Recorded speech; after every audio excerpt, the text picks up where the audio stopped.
Did you get it? Is it on? Hello, everybody. Welcome to another episode of Taking Over the World with Ed and Aaron. What's up, buddy? I like this. You like the energy? This is Yes, new, huh? taking over the Hey, world. listen, Yes. I like bringing the energy. Same old stuff, man. Just getting after another week, a big weekend, Labor Day weekend. Lots of coming and going and getting settled back in. So What was your Labor Day weekend like? Labor Day weekend was busy for us. You know, every year we saddle up with a couple of our really good family friends and we head out. We took our crew, and I don't use the word crew lightly. Okay, we took 6 adults, 9 kids. Quick math, that's 15 people, right? And we took over Carlsbad area. So it was fun. You know, every year we head down to the beach in Newport, Huntington, Oceanside, something. This year it was Carlsbad, and it's awesome, man. The kids loved it. I grew up down obviously in Southern California, so I grew up around the beach and stuff. So it's fun to watch our kids from Vegas, see waves and salt water and sand in places that they're not used to having sand in. Man, we got chafing going on. We got dolphins swimming out in there in the water by us. I saw that picture. It was awesome, yeah, dude. So it was fun. It was a lot of fun. But again, you go back to the same old thing. You come back from vacation and you're just tired. Well, then you know what? I got the solution. No more vacations for you. It's a fair point. You're done with vacations. Fair Every points. time you take a day off and you're like relaxing, you come back tired. So just no more days off. You just got to work every day. Okay, fair enough. Fair enough. Fair enough. What's going on with you guys? Nothing. We went. We stayed home. Okay. We're monitoring the flash floods all over Vegas. Yeah, man, that was That was wild. crazy. I kept seeing it pop up on my phone and looked like Hurricane Hillary was a week late or something, right? Yeah, no, I just decided to come. Yeah, a week later, I just decided to come full force and just drown everybody in Vegas. Yeah, that was it. And then we went out to Pahrump. I went out to Pahrump. That's right. Yeah. That was a wild lead turned crazy story turned into a deal. Yeah, that was a crazy deal. And then I think probably the best event over the weekend was Colorado football. I'm not gonna lie. I'm a Pac-12 guy. I am an ASU guy. There's no doubt about that. But I'll tell you what, I was rooting hard for the Buffs. I remember growing up and being a multi-sport athlete myself. I mean, prime time Dion was like, I had posters of him in my room, and I was pulling for him. I was excited. I was a prime guy. I didn't care. Like, my kids came down after the game and they're like, "Hey, who did Prime play for?" I'm like, "Oh, Atlanta, the Niners, and Dallas." They're like, "Atlanta?" I'm like, "You guys don't know Prime, dude." That's where he went. I mean, imagine going from a Falcons game straight over to playing with the Braves, playing with the Reds. I mean, he would bounce from, same day, playing multiple sports, dude. Wild. But one of the things I was watching, right? So when he came over to Colorado, right? Everybody was like, "Oh, this guy, he's the D1 schools are way too big for him. Right. He's not gonna make it. Right. He's got all these new players. He's got I think they said it was 80 new portal transfers. He only had one kid left that was on full scholarship that stayed. That ended up earning a starting position from when he took over. Okay, so everybody was new, new roster, new everything, and it's just a testament to his leadership. I mean, he actually made the people there believe that he was going to win. Right. I mean, they were almost 21-point underdogs. I mean, I thought I was like, oh, I'm going to watch the game. I think Prime's going to do good. I don't think he'll lose by 21, but let's see what he does against. I mean, TCU was in the national championship last year. Sure. Right. So it was like, wow. And then I'm watching the game. I'm like, oh, no, they're going to pull this off. Like, they're going to make sure that they win this game. And I think it's his leadership. I think it's just when you have the right leadership and when you go to an organization, because that's what it is. That's what college football is nowadays. It's not a sport. It's an organization, right? So when you go to the right organization, you have the right leadership running the organization, they'll run through a wall for you. And they won't even think about it.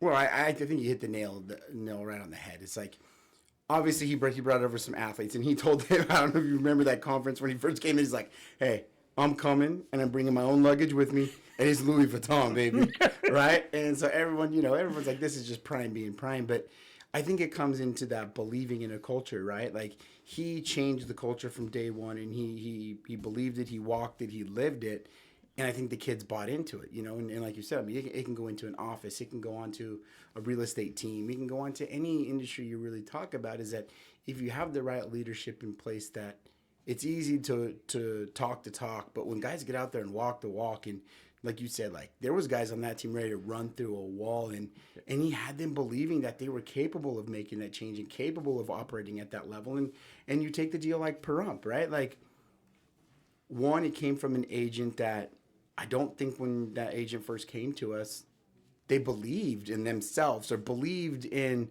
that they could do it, right? Like when during our interviews, they said, "What's your goal? Sell 3 houses in a year," right? Like 2 weeks in, that person's got her escrow, right? So it started even with our team, is that changing the belief system and changing the accountability process, and that agent believed, and that was a really whacked out deal that had a lot of moving pieces that you guys pulled together, and it just speaks to that character. It's funny because I got caught. So I started watching, like on Instagram, you get, like when you start watching one reel about, see like every reel I had was seeing football. And probably the best one I saw they were interviewing Dion, right? And they're like, Coach Prime, like, do you know Shador, his quarterback son? Like, do you know he broke the record for, like, who?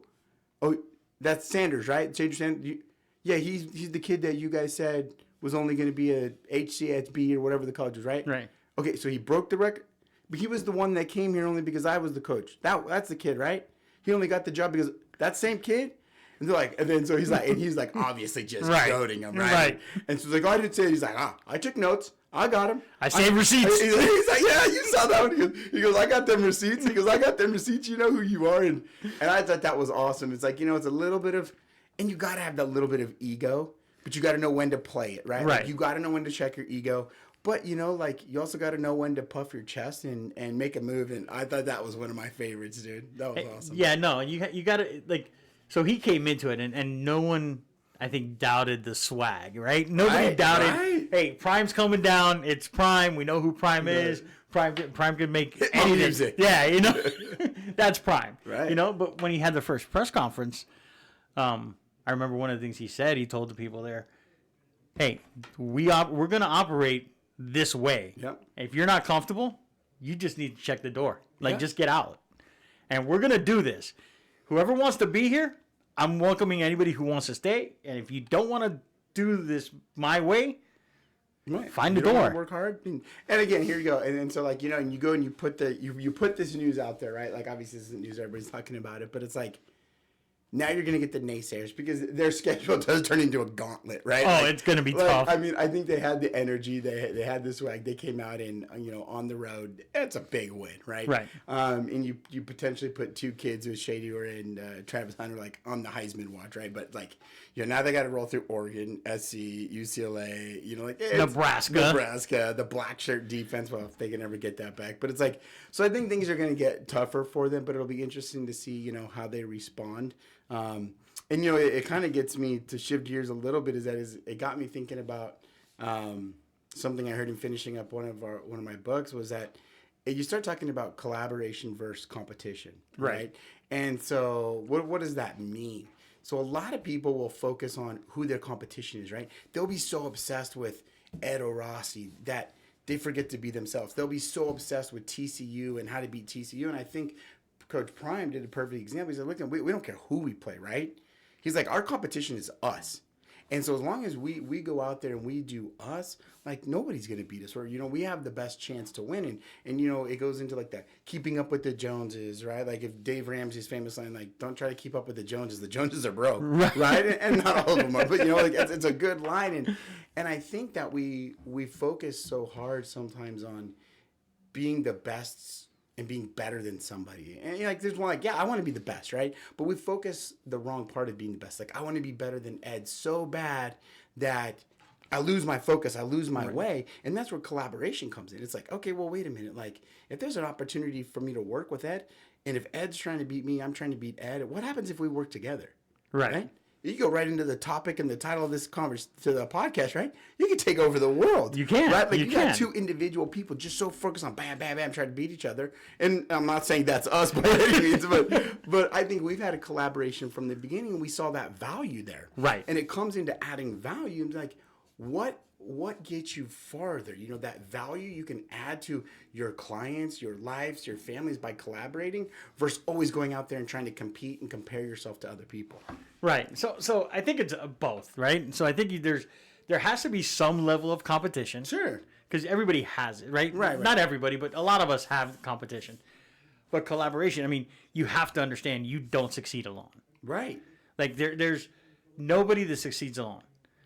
Dion, right? Primetime, if it wasn't for his team, he would not have done what he did, right? It was a collaboration of everybody being on the same page, deciding, hey, we're going to do this together, and believing in the system, the tools that they had, the people that they surrounded themselves with, the process. Like, it's the whole thing. I mean, some people are saying, oh, well, they had 7 penalties. With a brand new team. I mean, this is their first game. Right. There's teams out there that would love to get 7 penalties in an entire game that have been together for 2 years. Right. Like, hey, if we only get 7 penalties, I'm in heaven. Well, that was like, I mean, you talk about exactly what you said, like that trust, like that commitment. Like, you are one of those guys that were like, hey, we got this. You're like, all right, let's go, 100 miles an hour, right? We'll figure it out later. Let's get going. And, you know, we've had that conversation before, right out of, Gary Keller, right? Like, right. Quality versus quantity, right? Like, if you sit around waiting for that perfect system, perfect this, perfect that, like, how many things pass you by where you get out there and go to work, quantity turns to quality. Well, and believing in the process. And you're one of those guys that says, hey, listen, I know, I believe in myself, I believe in my team. Let's go. We'll figure it out as we go, right? Yeah. I saw something that when they ponied up the money, CU to bring on Dion, it was like $29 million, $29 million. They didn't have the money. They go to the 80, like, we're here, like, we'll find it. It'll come, don't worry. But they believed in him. They believed in the process, the systems that were in place. And I don't think they're going to have any problem getting it now, because I think they've already got like donors donating, like season tickets sold out in like record time. So it's like, to your point, it goes back to when you have the right process, when you have the right system, and you have the right team collaborating and believing, dude, you become unstoppable. You do. And one of the things I didn't realize, and you're a Pac-12 guy, so you would know this. No. I wouldn't. Because I'm not a Pac-12 guy. But and none of us are going to be Pac-12 people here in another year, so. Yeah, it's going away. But I didn't realize Colorado is one of the only schools in the Pac-12 that doesn't have a baseball program. Yeah. Like, I didn't know that. And now Prime is talking about with the excess money that they're giving, because their budget is far exceeding what they needed in the football program. Right. He's like, well, let's start a baseball program. Right. Because that's the other sport he played. So he's like, let's start a baseball program. So you're going to tell me, you're going on record right now, you're going to be the first to call your shot. Coach Prime is going to be coaching football. No, I think you did. No, I said he wants a baseball. I said he wants a in the fall, baseball in the spring. I like it. I'd be impressed, but I'm saying that he's going to. I don't even know he's going to be there long enough to actually see the baseball program start. So we're gonna see like Shea Dewar and Shiloh, his 2 sons, Travis Hunter, all those guys are gonna be on the baseball team. Like I could see. Hey, listen, you get the right team, you get the right process. I mean, listen, I'm not gonna say if anybody could pull that off, he'd be in the World Series of baseball in the next year. Like I believe because of another thing I thought was super cool is every sport, professionally and amateur, right, college and whatever, has a C on their chest. Yeah. And they have a C on their chest. They have an new A. Hotness, right? Right. Everybody wants a C on their chest. They want to be the captain. If they don't have a captain, they want to be the alternate. Like, they're okay with that. And I'm noticing he doesn't have not one C or not one A. Like, there's like, what does he have? He has an L and a D. So I look it up and I'm like, what does the L and the D actually mean? So what is the L? Well, you want me to tell you? Yeah. The leader. The leader. So that's the captain. Right. But he doesn't call him a captain. He calls him a leader because he's a leader of men. Right. And then what's the D? I know you know it. Just go ahead and let him know. Dog. He's the dog. That means he's the guy who's going to get in the trenches and fight with you. Like, that's what he wants. He wants leaders and dogs. He wants people that he knows that they're going to lead the people, right? They're going to believe the process. They're going to understand what we do and what we stand for. And one of the things I thought is really cool is when he talks to parents, right? When he talks to parents, he never says, your son's going to be a starter, or I'm going to get your son into the NFL, or I'm going to get your son to do this, or I'm going to get your son to do this. The only thing is, he tells every single parent is, you're going to give me your son as a boy, and when you get him back, he'll be a man. That's it. I mean, that's confidence in that leadership. And he has them dress differently and talk differently and walk differently. I mean, they carry themselves completely different. And then it's like, okay, so why don't the other coaches do this? Yeah, and I think you're right because it starts to transcend the game, right? Right. And it's funny because by no means am I Coach Prime, right? But I coach a lot of youth sports, and I tell my parents every year, I was like, listen, I'm not going to tell you we're going to win every game. You know, we probably won't, to be honest with you guys, right? We're not going to be the number one team in the state, you know, but we're going to compete. We're going to learn to be better teammates. I was like, listen, we're going to have fun. We're going to work together. And I always tell them is that, like, listen, like, this is bigger than baseball. Like, when you start to look at youth sports and everybody's like, my son's the best, it's like, let's be real. Like, there's not college scouts out there watching 10, 11, 12U baseball, right? They start to get out there in high school and with all the other sports. And it comes down to, like, what's the percentage of those kids that, you know, even my group at 12U boys, right? Like, how many of them are going to play high school baseball? If I've got 12 kids on the team, probably 9, right? After that, where's the fall off? Like, might have 2 or 3 go to JUCO, maybe 1 go to a D1 college. So it's like, you really have to, even at a young age, I think it's so important that we're instilling these values in these kids, right? And whether they go on to play for a coach like Prime or something, it's like I always tell the parents, like, I will teach them to be better teammates. There's going to be like rules, there's going to be procedures. We teach them like to focus on the details. Like last night, the boys got in trouble because they weren't down the line ready to go at 6:30. Like that's our time schedule. So we're teaching them accountability already. We've already told them like there's going to be grade checks, you know, and at any point your parents come to us and they're not happy with your grades or we hear from the teacher or things like that, you're still part of the team, but you're going to dress, but you're going to watch.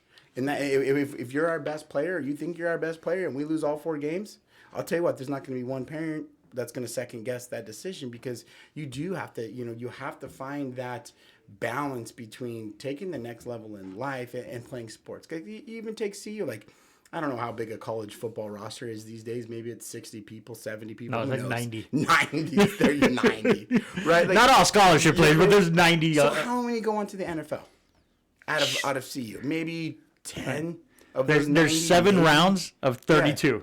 So. Right? Whatever so that number comes out to. Somebody much smarter than I should do the math on. Yeah, that, there's right? probably 280 get drafted every year, maybe 285. Like, could you imagine Prime coming to Sydney like, I'm going to take your boy and turn him into a man for you. Like, that's the difference. Like you said, the dress, the accountability, the image that they're now putting out and the life lessons they're learning instead of just football. Like, they'll translate, but it's like, when he sits in your room and tells you, I was like, yep, that's where I'm going. Like, well, it makes sense. Well, I think we like, I was involved in sports with our kids and stuff, and now my youngest is 18. She's off to college, so it's a different world, and she's not playing sports in college because that's her choice. But I think that as you go, right, the accountability. Like I talked to somebody the other day, and they were telling me, "Oh, my kid's getting some stuff done with academics, and he's not really pulling his weight or whatever." And I'm like, "Perfect. Have the coach just bench him." Right. Well, I don't know if I want that. Well, what do you want? Do you want accountability or do you want them to do what they want to do? Because in life, they can't do what they want to do. That just doesn't happen, right? In life, you can't, oh, you know what? I'm not going to show up to work today, so I'm not going to show up. And even like in our business, right? So we own our own business. We do real estate. We have our own team. We're doing our own things. We can decide we're not going, but can we do it every day? No. Do we do it every day? No. And when we don't, there's always, when we can't come, it's like, hey, I have this going on. Can you do it for me? Or can you help me with this? There has to be a level of accountability. There has to be a level of, hey, we're going to get this done. Let's do it as a team versus I'm going to do what I want to do because I'm the best there is. Like, Well, and it comes right down to the kind of book we've been talking about for a few episodes, the who, the not how, right? Right. And that person that wants that ego, that like I'm the best, I can do this, heck, yeah, you might be able to, but not nearly as good as my entire team can do it, right? Like, and when you talk about accountability, it's like we all have accountability to do what we're really good at. Like, so, like you're just the ultimate closer in negotiations, right? Like maybe mine is a little bit more nurturing, pat on the back kind of style, right? Right. No, but Mercy's the hammer, right? Like you, like right. Yeah, she's a hammer for everybody, like me and you. Then you got, then you got the rest of the squad that like. Without them, like it just doesn't work. Like the podcast, the videos, the all that stuff that goes on behind the scenes. Like, man, if imagine one person trying to have like all that and be like, oh, I can do it all myself. Like it doesn't work. And you go right back to that collaboration. Like the more people you get to buy in, I mean, like the sky is the limit for the group, and we have to have that accountability to not only ourselves but to each other. And I think that accountability knows like you have to be accountable enough to know when you need to find a who. Like, right. Like we've been talking about videos and putting out content. And it's funny because we watched our intro videos that we made for clients, like a couple of weeks ago, and we just died laughing. Like, wow, these are bad. Right. I saw mine from 4 years ago, and I was like, is that out there still? You look like a mime up there, right? With all the hand action, right? And I like had this soft tone voice, and I was trying to be like Mr. Proper. Like, it's like, that's not us, right? And now you look at some of the video content that we can push out, and we wouldn't have been able to, my point is we wouldn't have been able to do that if we weren't accountable to ourselves, to our team, and knowing that, listen, we need a who to do this. Right. And they get it done better, faster, their turnaround's better, the quality's better. And why is that important? Because ultimately it comes down to we're able to add more value to our clients by bringing more people into our collaboration. Like the client experience grows and we're able to help and serve more people. And that's the goal. Like I was talking to my coach today, because both of us get coached, right? We have different coaches that have different styles. My coach asked me today, he's like, what's the end goal? Like, where do you want your organization to go? Right. Right? And I'm like, well, I want it to be a place that people see the value in what we do and how we can help them. But I also want to see a place where we have avenues for people to create wealth and retirement. Yeah. Right? Maybe it's a syndication on some properties. Maybe it's creating a REIT where people can buy into the REIT and we can buy properties because we have access to properties. Right? What can we do as an organization that makes it so much better for people around us to succeed in more than just one way? And how do we have enough who's in our world to make it possible? Absolutely. Because it's not about me, it's not about you, it's about how can we help more people, right? Because ultimately, if we focus on helping more people, the more people we help, the better this world gets, right? Absolutely. It gets to be a better place, and not to be all serious now all of a sudden, but it's like that's what we're looking for. So serious. Well, we're trying not to get serious, but we're trying to hold the accountability of what are we holding ourselves accountable to, right? Right? Like, what do we want to accomplish out of life? We want, our kids to be okay and go to college and not have to worry about college debt. We want our families to be taken care of. We want the families of the people in our world to be taken care of. Like, we want everybody to be taken care of. So we have to believe in the leadership that we have, right? We have to believe in the systems that we're creating. We have to create Colorado football. What'd you call Coach Prime? We have to. I mean, I'm sure he would take our call. Oh, if I call Prime be like, "What's up, man? What's up, dog?" He thinks you're a dog. We just get him away. Hey, listen. I'm like, Prime, I got a deal on my chest, dude. Breaking news. Next podcast, Coach Prime. Like, we've already had the Jabberwockies. I think next in line is Coach Prime. Right? I think we should. Well, it's funny because, you go, you go right down that path to pick up where you left off. Is that so many people put others first, and I'm not saying that's a bad thing. But sometimes you got to think back, and one of the things you talk about coaching is that one of my coach's big things, well, what's your personal goals? And I'll be like, to may have GCI of X amount of dollars, to take my family on this. Like, hey, okay, what are your personal goals? I'd be like, well, to do, okay, what are your, I'm like, okay, obviously I'm not getting where he's going with this, No. right? But it makes perfect sense is that like, we have to look after ourselves and put ourselves first sometimes too.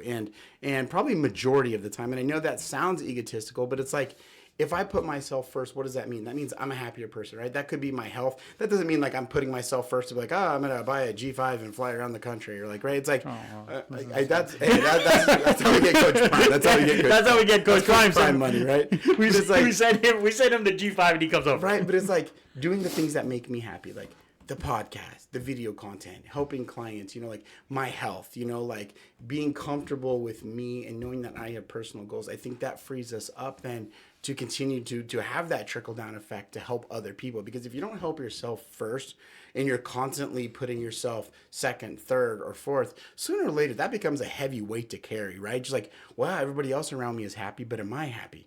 Like, right. It's like, and I get it. Yes, we, like you and I are both people that get joy out of making other people happy and seeing helping, other people right. happy. But at the end of the day, it does get to the point where, you get that frustration built up as like, yeah, everybody else is happy. I'm doing so much for everybody else, but I'm tired. I'm frustrated, or I don't have time to do this because I can't say no to other people because I'm a constant yes man. It's like, right. Sometimes it's okay to say no. It like, is. I'm going to go take care of my personal health today. I'm going to read my book today. I'm going to watch CU football today because that's what I need for me. And by taking care of me, it allows me to better take care of you.